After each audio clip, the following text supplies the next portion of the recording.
It was a routine military inspection, the kind that happens countless times on bases across the country. The atmosphere was calm, disciplined, as one would expect in a high-ranking facility. Soldiers moved in coordinated precision, uniforms crisp, boots shined, and protocols being followed to the letter. Among them stood General Marcus Ellison, a seasoned and decorated leader with over 30 years of service under his belt. Known for his sharp intellect, unwavering leadership, and quiet humility, General Ellison was a figure of respect and admiration in military circles. His presence alone commanded attention, not just because of his stars, but because of the integrity he carried in every action. That morning, Ellison had arrived early to observe the inspection firsthand. He believed in leading by example, not from a distance. Walking among his troops, he made quiet remarks, offering encouragement, pointing out areas of improvement, and, above all, showing that leadership wasn't about being above others, it was about being among them. He wore his fatigues just like the rest of them, blending in not to diminish his rank but to elevate the connection he had with those under his command. As the inspection proceeded, another officer approached the scene. Lieutenant Colonel Davis, a man with a reputation for being brash, opinionated, and occasionally inappropriate, stepped into the circle. His arrival brought a slight shift in the mood, subtle, but noticeable. Conversations became a little more cautious. Movements a little more rigid. It wasn't fear, exactly, but it was discomfort. He had a history of crossing lines under the guise of tough leadership, though it was often clear that what he called directness was, in fact, a thin veil for bias and arrogance. Davis seemed irritated. No one knew why, perhaps his ego had been bruised, or perhaps it was the knowledge that General Ellison's quiet strength often overshadowed his bluster. As he walked through the line of soldiers, his eyes landed on General Ellison, who was mid-conversation with a young cadet about the importance of discipline and mental preparedness. Without warning, Davis inserted himself into the interaction, interrupting with a sarcastic laugh. "Oh look, the general's giving fatherly advice. How touching," he sneered, loud enough for several others nearby to hear. Ellison, accustomed to dealing with egos and provocations, turned calmly, not acknowledging the remark. But Davis wasn't finished. "You know," Davis said, glancing around as if inviting support from the others, "it's funny how far you can get in this uniform these days. I remember when generals actually looked the part." The words hung in the air. Chilling. Disrespectful. Clearly racially charged. There was no ambiguity in the tone, in the glance, in the subtle emphasis on "looked the part." He didn't need to say more, the implication was crystal clear. He wasn't talking about military bearing. He was talking about race. About the fact that General Ellison, a black man, didn't fit his warped, outdated image of military leadership. A few soldiers nearby exchanged uneasy glances. One of them, a younger officer with a camera clipped to his vest, instinctively tapped it, unknowing whether the device was already recording, but hoping it might catch what was unfolding. These weren't the kind of words that could be swept under the rug. Not anymore. General Ellison remained still. No immediate response. No reactionary movement. His expression didn't betray anger, though his silence carried weight. It was the silence of a man who had heard these kinds of remarks before, in boardrooms, in training camps, in corridors where men whispered instead of confronting their own bias. But this time, it was loud. This time, it was direct. And this time, it was public. Davis, emboldened by Ellison's lack of visible reaction, pressed on, clearly mistaking restraint for weakness. "It's just a joke, General. Don't get all sensitive on me. I mean, these days, you can't say anything without someone crying racism." A murmur rippled through the group. That phrase, "you can't say anything anymore," had become a shield for people unwilling to face the consequences of their words. And here it was, used against one of the most respected figures on the base. Still, Ellison said nothing. Instead, he slowly turned his eyes toward Davis, his gaze unwavering. There was no anger in his face, only calculation. The kind of look that didn't scream or shout, but warned. A quiet storm brewing, not of emotion, but of consequence. Behind them, the inspection continued, but the energy had shifted. The event had taken on a new tone, no longer just about neat rows and clean uniforms. Something deeper had surfaced, something ugly, and something that would not go unnoticed. The tension following the initial exchange was thick in the air. Those who had overheard Lieutenant Colonel Davis's remarks stood in an uneasy silence, unsure of what to do, caught between the rigid chain of command and their own sense of right and wrong. General Ellison, still composed, maintained his professional posture, choosing his response carefully. He wasn't surprised by the officer's words. After all, the military, like many institutions, was not immune to the deeper flaws of society. But what did surprise him was the boldness with which Davis had chosen to display his prejudice, not behind closed doors, but in front of subordinates, in the middle of a formal inspection, with not even the barest attempt at discretion. Davis's attitude was nothing new to Ellison. He had encountered men like him throughout his career, men who believed that leadership was defined by rank, not character. Men who saw Ellison's rise not as the result of exceptional ability, tireless discipline, and personal sacrifice, but as some kind of political correctness or box-checking maneuver. Davis was the type who believed the world had passed him by, and instead of adapting or reflecting, he clung bitterly to the remnants of an outdated hierarchy where his skin color alone once ensured respect. Now, seeing a black general, one more respected than he could ever hope to be, stirred something deeply insecure within him. And in that moment, rather than swallowing it, he chose to attack. He stepped closer to Ellison, his voice dropping slightly but still audible enough to be heard by those nearby. "You don't intimidate me," he said. "You think just because you've got stars on your shoulder, I'm going to kiss your boots. I earned my stripes the hard way. Not like some diversity promotion." The words were like acid. And they were calculated. This wasn't just about a rivalry or professional disagreement, this was about erasure. Davis wasn't just insulting Ellison, he was trying to delegitimize everything Ellison had worked for, reduce his decades of service to a stereotype, and assert dominance through racial humiliation. A younger sergeant, standing just a few feet away, visibly tensed. Her eyes darted toward another officer, as if silently asking, did he really just say that? One or two soldiers instinctively shifted, as if anticipating some kind of confrontation. But Ellison didn't move. He simply looked at Davis, studying him like a surgeon would a tumor, identifying it, not with panic, but with quiet precision. Ellison knew the danger of reacting emotionally in such a situation. Not because emotion was weakness, but because it could be weaponized against him. If he raised his voice, he'd be labeled aggressive. If he walked away, he'd be called weak. If he retaliated in kind, it would become a scandal. So instead, he remained still, letting Davis continue, giving him enough rope to reveal himself completely. "You walk around here like you're some kind of savior," Davis sneered. "You think these people follow you because they respect you? Please.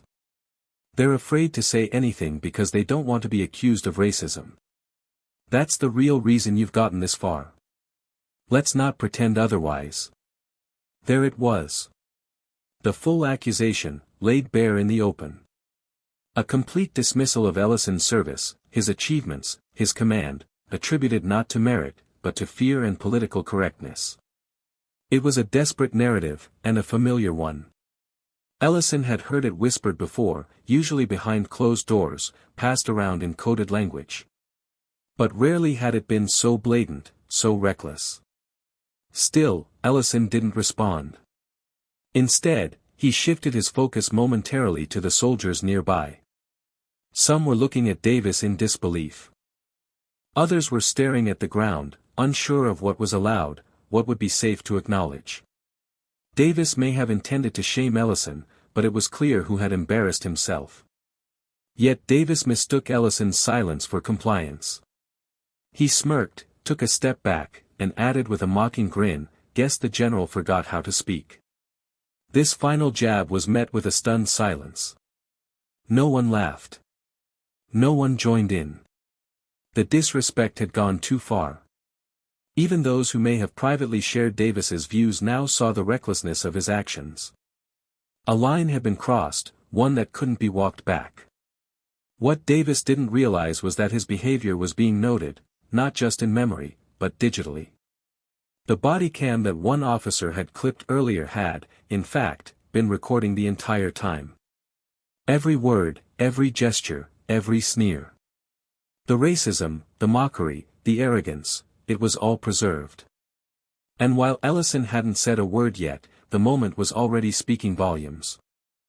Unbeknownst to Lieutenant Colonel Davis, one of the junior officers standing nearby had activated his body cam the moment he sensed something was off. It had started as a routine habit, something encouraged in training: document everything, especially during inspections, disputes, or unplanned interactions. But what began as a routine recording quickly turned into something else entirely. The camera, attached just below the officer's collar, had captured the full exchange between Davis and General Ellison, without obstruction, without edits, and without context lost. It saw Davis's posture shift from professional to condescending, heard the subtle mockery in his tone, and recorded every racially charged insult. The video also captured Ellison's silence, his stoicism in the face of blatant disrespect, and the reactions of the surrounding personnel. The stifled gasps, the awkward shuffling of boots on concrete, the way some officers looked at one another with disbelief or looked away entirely. All of it became part of the narrative now locked into digital memory, a story that couldn't be rewritten or denied. After the inspection concluded, the unit disbanded with more urgency than usual. Soldiers moved quickly, uncertain whether to speak about what had just occurred or pretend it hadn't happened at all. But word spread fast. On military bases, where order and routine dominate daily life, moments of disruption are like earthquakes, shock waves ripple in every direction. Conversations sprang up in mess halls, in locker rooms, in barracks. Davis's comments had not only insulted a superior officer, but he had done so publicly, and in a manner that struck at something far deeper than a personal grudge.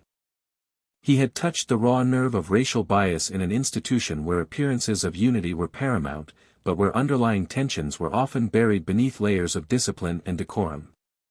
The officer who had recorded the incident wasn't sure what to do at first. He debated whether turning in the footage would make him a whistleblower or a target. Davis was known to retaliate against those who crossed him. But General Ellison's poise and restraint had made an impression. The young officer realized that if Ellison could stand tall under fire, then those under his command had a duty to do the same. With quiet resolve, he submitted the video up the chain of command, attaching only a brief note: "This occurred during this morning's inspection. Please review for potential conduct violations." Within hours, the video had reached Internal Affairs. The footage was clear, damning, and impossible to misinterpret. There were no technical glitches, no blurry audio, no ambiguity. The words Davis used, the mocking inflection in his voice, the derision in his expression, it was all there. Most significantly, the calm and disciplined demeanor of General Ellison stood in sharp contrast, making Davis's behavior seem not only offensive, but entirely out of place for someone in his rank. By the next day, the clip had been quietly shared among select officers, then leaked to a broader group of personnel. Phones buzzed with notifications. Encrypted messages flew across internal networks. Within the close-knit circles of military personnel, the video spread faster than official channels could contain it. And inevitably, someone outside the base got hold of it. An anonymous tip sent the file to a veterans' rights group, who posted a redacted version online, faces blurred, names withheld, simply titled, "This is still happening in our military." The response was immediate. The video exploded across social media, military forums, and news outlets. Headlines began to appear: "Racist officer confronts decorated general, caught on camera, disrespect in uniform, leadership under fire," literally. People who had never served in the military began commenting alongside active duty personnel and veterans. The clip was only a few minutes long, but it told a story that many had experienced and too few had seen acknowledged: the persistence of racism in even the most structured, disciplined, and hierarchical environments. Back on base, the chain of command scrambled to respond. Public relations teams drafted statements. The legal department began internal reviews. Davis, previously unaware that his words had been recorded, was summoned without warning. The look of confusion and then realization that spread across his face when he was shown the footage was telling. He demanded to know who had recorded it, threatened legal action, claimed it was taken out of context. But there was no context that could undo what the world had now seen. The truth wasn't just out, it had a timestamp, a location, and the weight of public opinion already forming behind it. Inside the walls of the base, soldiers walked with a different kind of energy. Some avoided eye contact. Others approached Ellison quietly, offering nods of respect or whispered words of support. What had started as a moment of mockery had transformed into a revelation. General Ellison stood at the center of the unfolding storm, yet his demeanor remained composed. As the video of the encounter continued to circulate, spreading far beyond the confines of the base, it placed him in a spotlight he had never sought but was more than prepared to face. His reputation had long been defined by quiet strength, a refusal to engage in petty power plays, and a deep respect for the responsibilities that came with his rank. Now, that restraint had become a symbol, not of silence, but of controlled power. He understood the gravity of the situation.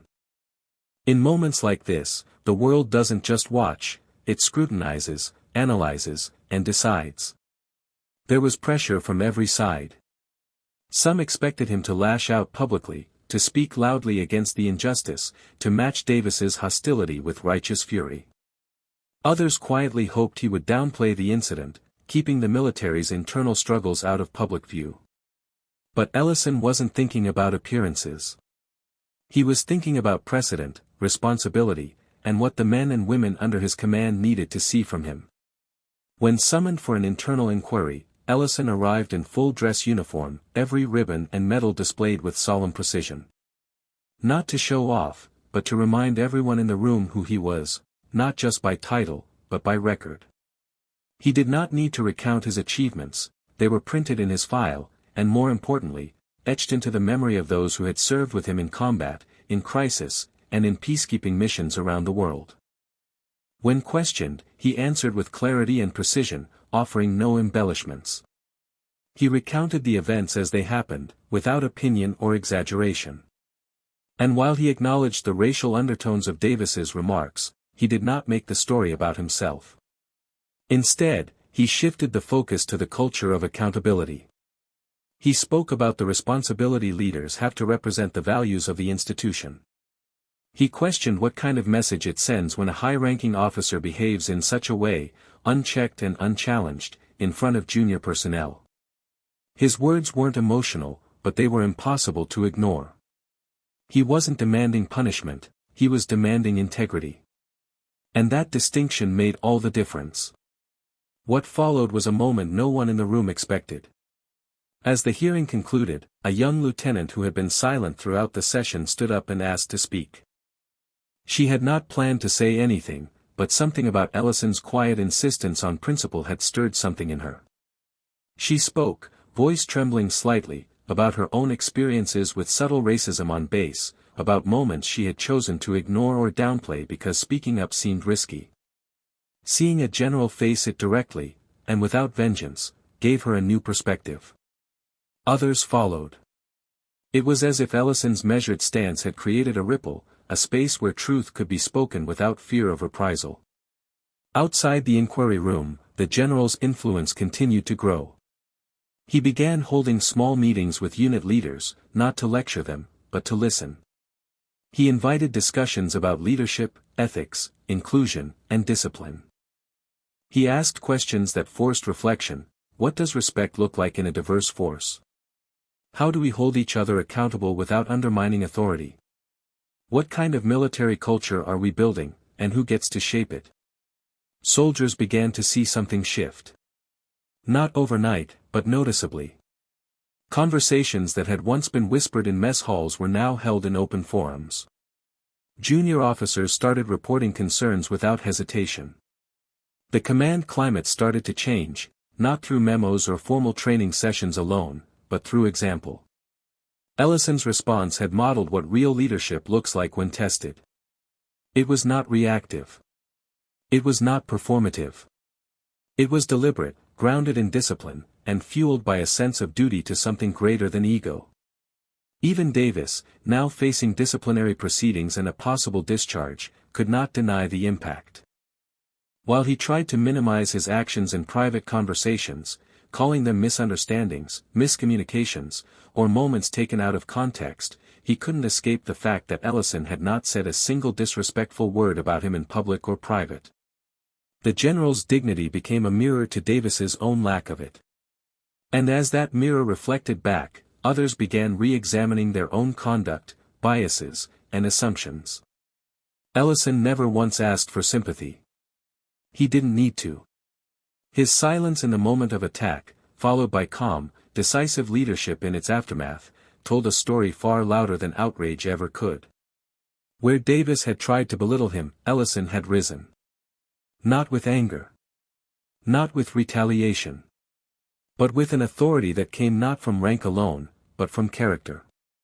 The ripple effect of the incident was felt throughout the upper echelons of military command.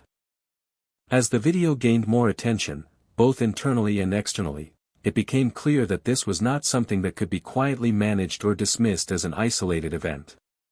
The behavior exhibited by Lieutenant Colonel Davis, and more importantly, the way it was captured and responded to, posed serious questions about the culture, discipline, and leadership expectations within the armed forces.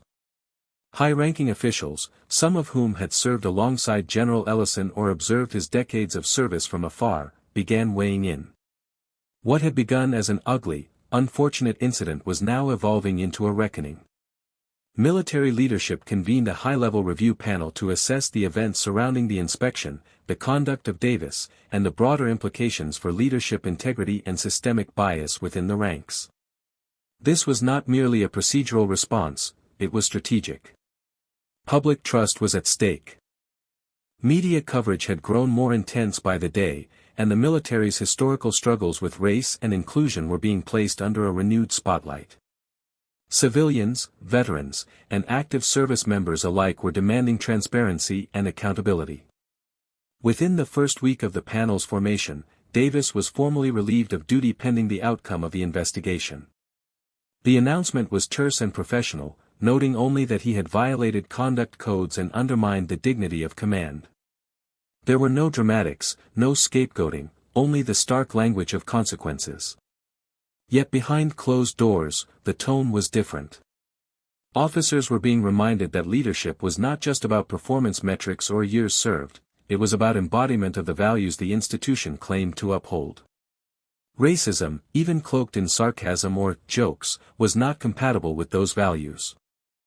General Ellison was invited to address the panel privately, not as a victim, but as a subject matter expert in leadership and ethical command culture.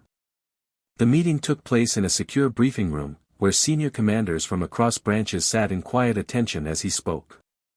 He didn't revisit the incident in detail, instead, he used the opportunity to highlight the critical link between respect and operational cohesion. He spoke of times he had seen units falter, not because of lack of skill or preparation, but because distrust and division had taken root. He explained how discrimination, whether blatant or subtle, undermined unit morale and could compromise missions. Ellison's testimony wasn't emotional. It was strategic, precise, and framed around the institution's own goals. He spoke in terms every officer understood: readiness, trust, performance, honor. The panel was visibly affected. Some nodded quietly. Others took notes. One member, a general from a different branch, reportedly called Ellison's input the most effective leadership doctrine we've heard in years. The military command's response shifted from reactive to proactive. Policy reviews were expedited. Training programs that had long been seen as performative or box-checking exercises were re-examined for substance. Senior leaders began requesting private briefings on ethical command conduct and real-world implications of bias on unit cohesion. A new directive was quietly drafted, emphasizing not just zero tolerance for discriminatory behavior, but also stronger protections and channels for those who reported it. General Ellison, for his part, remained consistent. He did not seek praise, nor did he grant interviews. He returned to his base and continued his duties as before. But the change in tone among his peers and subordinates was unmistakable. Officers who had once maintained a distant formality now approached him with genuine respect. Some asked for guidance, others thanked him quietly for standing firm. A few, surprisingly, admitted they had once shared some of Davis's biases, even if unspoken, but the public nature of the incident, and Ellison's response, had forced them to reflect in ways they hadn't before. The case became a touch point in broader discussions across military academies and leadership seminars. Cadets studied the incident not as scandal, but as a case study in professionalism, restraint, and the ethical weight of command. Instructors pointed to Ellison's response as a masterclass in what it meant to lead with dignity under fire.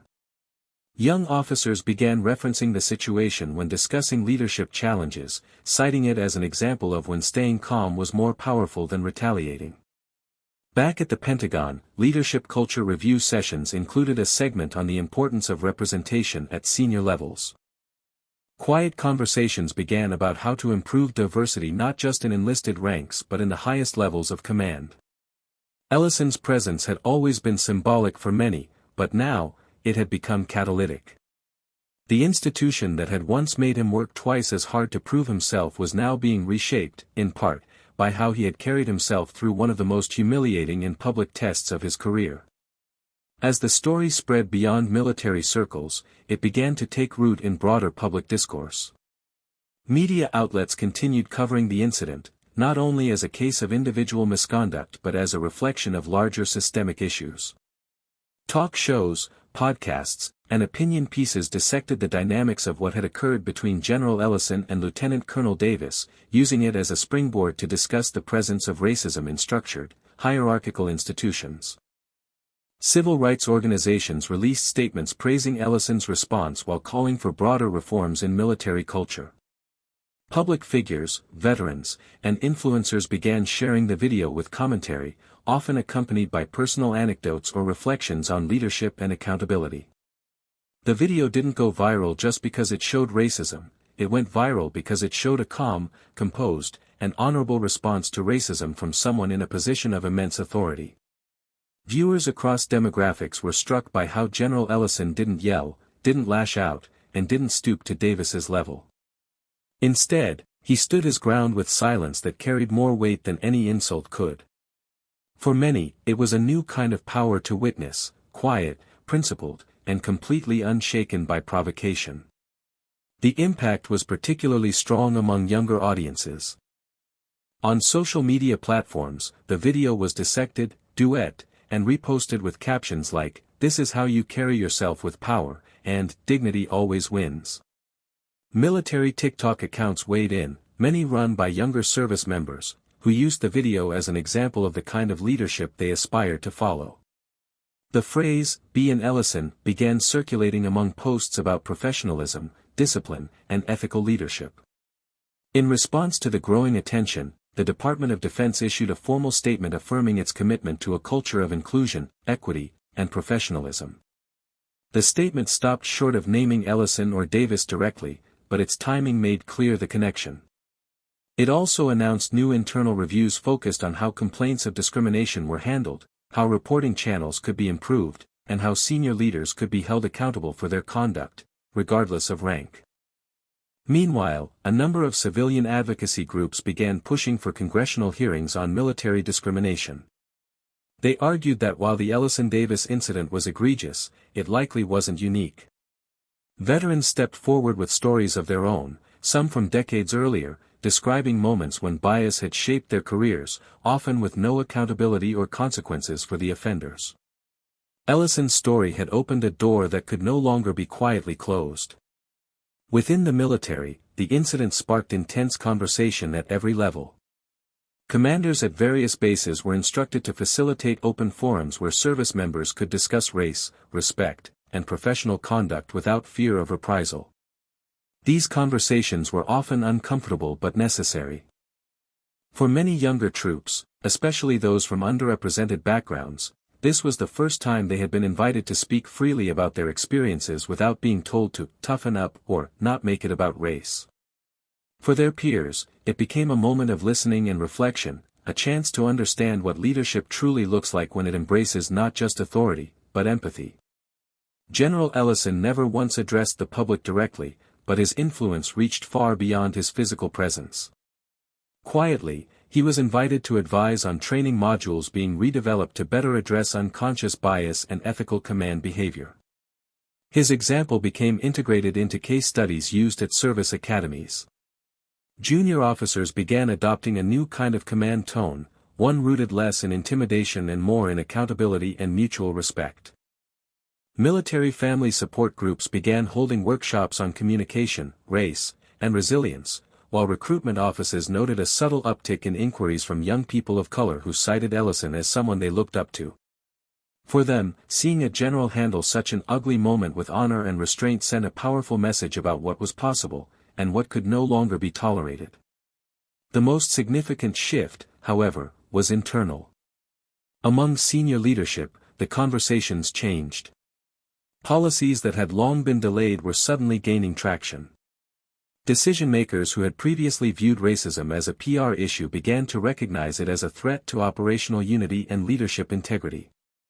The system, under pressure from both inside and outside, was moving, slowly, but undeniably. Through all this, General Ellison remained focused on his duties. He declined offers for television interviews, declined awards from advocacy organizations, and refused to turn the situation into a personal brand. Those close to him said he believed the real work wasn't in speeches or statements, but in quiet, consistent leadership that others could trust and follow. He believed his response wasn't extraordinary, it was simply what the uniform required, what the moment demanded, and what the institution needed to remember about the true meaning of strength.